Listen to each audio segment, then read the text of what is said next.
بسم اللہ الرحمن الرحیم۔ میں ہوں شکیل احمد اور آپ دیکھ رہے ہیں شکیل احمد آفیشیل۔ ذی الحجہ کا مہینہ ہمارے مبارک مہینوں میں سے ایک ہے۔ اس میں اللہ تبارک و تعالی نے حج اور قربانی دو بڑے عمل کو جمع فرمائے ہیں۔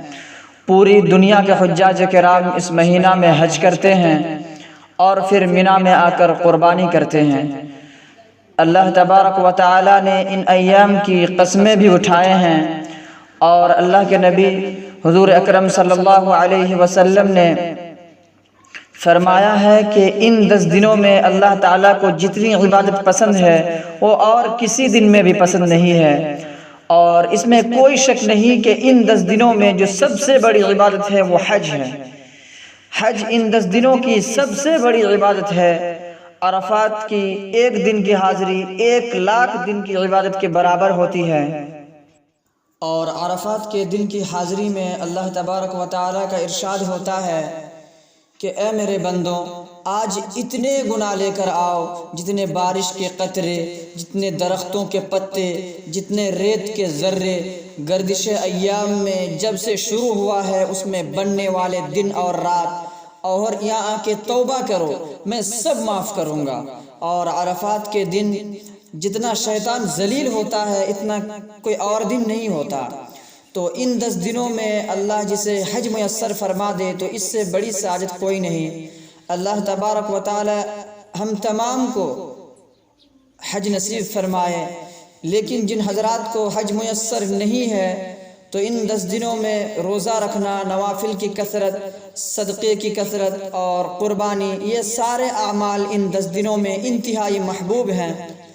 حضور اکرم صلی اللہ علیہ وسلم نے قربانی کے موقع پر 2 چھترے ذبح فرماتے تھے، ایک اپنی طرف سے ایک امت کی طرف سے۔ اور حج کے موقع پر آپ صلی اللہ علیہ وسلم نے 63 اونٹ ذبح کیے۔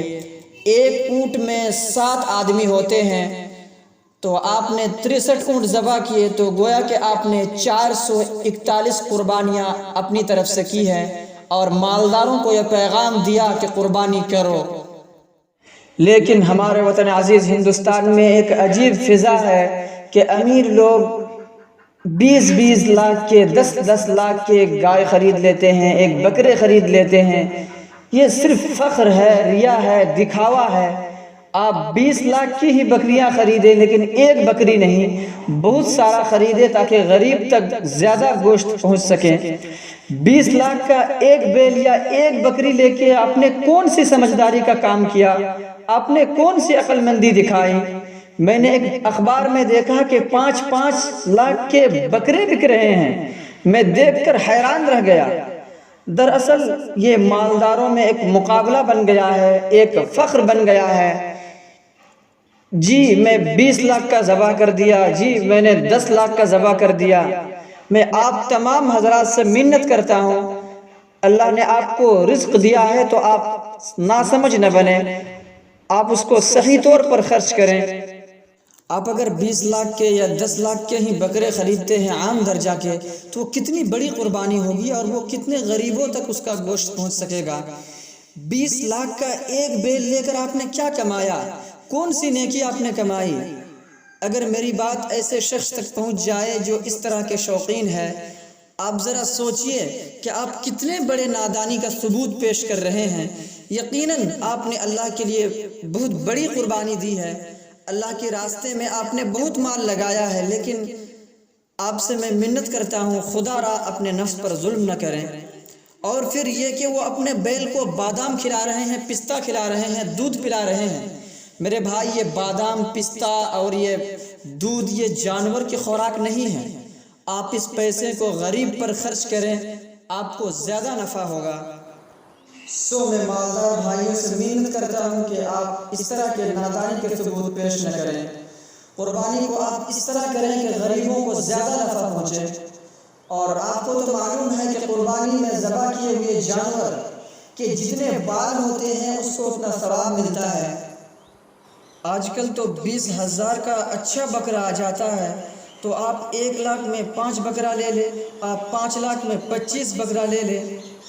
بھلا آپ مجھے ایک سوال کا جواب دیجئے کہ آپ نے ایک بکرا 5 لاکھ کا لے لیا، اور اس کے جسم کے بال فرض کر لیں کہ 1,00,000 ہے اور کسی نے 5 لاکھ میں 25 بکرا لے لیا، تو پھر 25 بکرے کے جسم میں بال زیادہ ہوں گے یا آپ کے 5 لاکھ روپے کے ایک بکرے میں بال زیادہ ہوں گے؟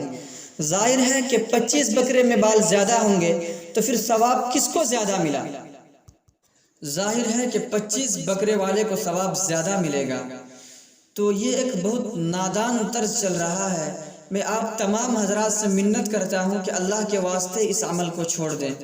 اور آخر میں ایک بات عرض کر دوں کہ جو حضرات قربانی کر رہے ہیں، اللہ کے راستے میں قربانی دے رہے ہیں، وہ خود ذبح کریں، نہ تو کم از کم ذبح کرنے والوں کے پاس کھڑے رہیں، اور قربانی کی گوشت میں سے قربانی کی قیمت نہ دی جائے، قربانی کی اجرت نہ دی جائے، بلکہ اجرت اگر دینی ہی ہو تو اس کے علاوہ دی جائے، اور قربانی کے کھال کو صدقہ کر دیا جائے جہاں آپ مناسب سمجھیں۔